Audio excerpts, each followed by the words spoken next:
Hey guys, it's Annalise here. It's another No Makeup Monday blog here for the Complexion Concierge, and I wanted to talk about something that is really, really hot right now and that I know a lot of you guys have questions about, and that is when to call in the big guns. When is it time for a Botox or a filler? When is it time to go to the dermatologist and just pay up front to get some lasting results? So, truth telling, I have had Botox myself. I have pretty strong corrugator muscles. Corrugators are the muscles that move these really intense lines that I have together because they make me look really serious. Okay, so let's just be honest. Even though I'm not making the muscle movement anymore, you can still see those lines, okay? I'm a really good example of this. You can also see some more lines up here. Some people choose to use a Botox on the frontalis here, on the forehead, as well as around here, on the eyes, around the mouth as well. But I want to start with Botox. Neurotransmitter inhibitors. So basically, what does a Botox do? It stops a muscle from performing. There are three different types. There's Botox, Dysport, and I think it's pronounced Xeomin. And then there's a type B, which is like Myoblock, and that one I've never really seen being used very often, at least not in the circles that I run around in. So we're really talking about one of the first two type A's. They get injected with a needle by a licensed professional. It could either be an esthetician who is in the supervision of a doctor or a doctor themselves. I would suggest in the beginning, go to a clinic or a doctor who is very well versed in this type of thing. It'll make you feel so much better. When we inhibit the neurotransmitter, basically the message to the muscle gets blocked. So even though I say, oh, I want to think about this thing and I want you to listen to me and take me seriously, which is why I'm moving my muscles together so strongly, I make that mental note to do that, but instead the muscle doesn't respond because those neurotransmitters have been blocked. So even though I'm being very serious, those muscles don't move. So I'm just pretending like I have Botox right now, trying not to move my muscles. I do this all the time.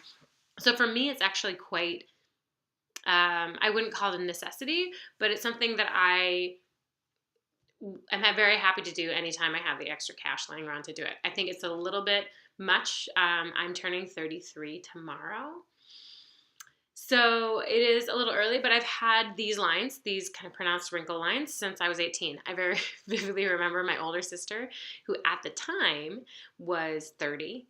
So she was younger than I am now. When she did it, she leaned over to me and she said, "You've got something on your," oh, I know, that's just a wrinkle. So I've had these lines on my face for as long as I can remember. So a neurotransmitter is going to block those muscles from making the repetitive movement. So when that happens, I can't move here. Now, does that mean like I can't move all the muscles on my face? Am I totally like a zombie and just completely unable to make any sort of facial expression? No, not unless you have spent thousands upon thousands of dollars on Botox. They've injected all over your face. It ends up getting very localized. This is why having somebody who knows what they're talking about when it comes to Botox can be really helpful. Just like when you go to get your hair cut, your definition of an inch might be different than your hairstyle's definition of an inch. When we talk to a practitioner who's going to be administering your Botox, we want to make sure that your definition of stabilizing the muscle isn't their definition of completely inhibiting the muscle from ever moving again. So I end up generally getting 15 cc's. It's a little bit more than just 10. If I do 10, I find it doesn't really make a difference. I need 15 to really stabilize, and it takes effect within about 3 days, and then lasts for about, I would say 3 months, and then it slowly goes away. So it really is something that you can use from time to time. You don't get addicted to it unless you love the results. It really has no counterindication for the most part. Always, of course, talk to your doctor, but if you're really concerned about facial repetition wrinkles, lines from movements that are made over and over again, whether it be like a thing like this, in our frontalis, or here my corrugators, then that's where Botox is really going to come in handy. Repetitive facial movement is always going to cause a little bit of moving of collagen, because just like sleeping on a mattress eventually will make the mattress sag if we don't move that mattress around.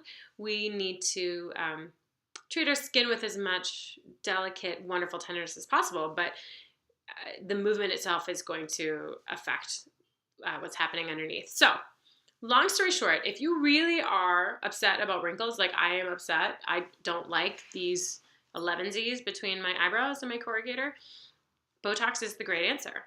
I have wonderful skincare, and it just gets heightened by the use of the Botox. Now, when do you need a filler? So I am probably a good candidate for early fillers. Fillers can be used anywhere that we are needing a little bit of plumping of the skin. So some people choose to plump their lips. They can plump around the eyes. That's also really popular to make these wrinkles kind of fluff up a little. But for me personally, I would, and I have not chosen to do this yet. So if I do, I will let you guys know. I would choose to fill in here because as you can tell, even when I'm not making the motion, you can still see those indentations. So if I had $1 million, would I do it regularly all the time? Absolutely. I would 112% choose to do it every single day or every single 3 or 4 months. And they don't last forever. Just like Botox, the Juvederm, or any sort of filler is going to eventually work its way out of the body.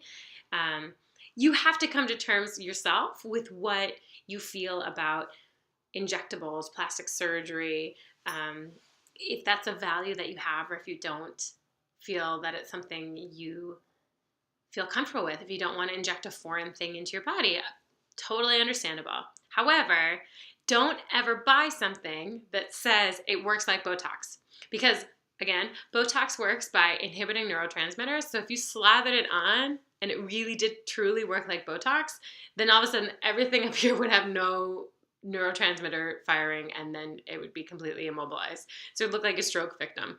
I think that's the funniest thing when they'll say something is better than Botox or works like Botox, because that would be awful. So let's talk, if you want to talk a little bit more about fillers, if you're not sure if there's something that's right for you, if you're on the fence, think of me as your girlfriend who has been there, done that, tried it, and is happy to give you her honest opinion about what the next step will be for your goals, your values, and where you want to see yourself. There is a question sometimes about preventative Botox. So were I to be able to go back in time and spend the money on it, if I had consistently immobilized these corrugator muscles, would these wrinkles be less pronounced? Probably. Just a little bit. This is probably a little bit more common for women in fashion-forward, high-profile jobs. They're starting to do this a little bit more often in their early 20s before wrinkles start to set in, because it's cheaper to get the Botox than it is to get the filler. So the idea would be to get the Botox now, inhibit the muscle from making the wrinkle, then wait till, like what I did, which is wait until later and then need to fill that wrinkle up. So if you guys have any questions, I'm happy to walk you through it, schedule a consult, and I hope that this has been enlightening. I'm happy to talk more about Botox. Like I said, been there, done that. I personally love it. Some people can't even imagine what it would be like, but I will never judge you for asking the question. So if you have a question, let's talk it through. I hope you guys had a wonderful weekend, and I look forward to seeing you next Monday. And happy 33rd birthday to me. Bye.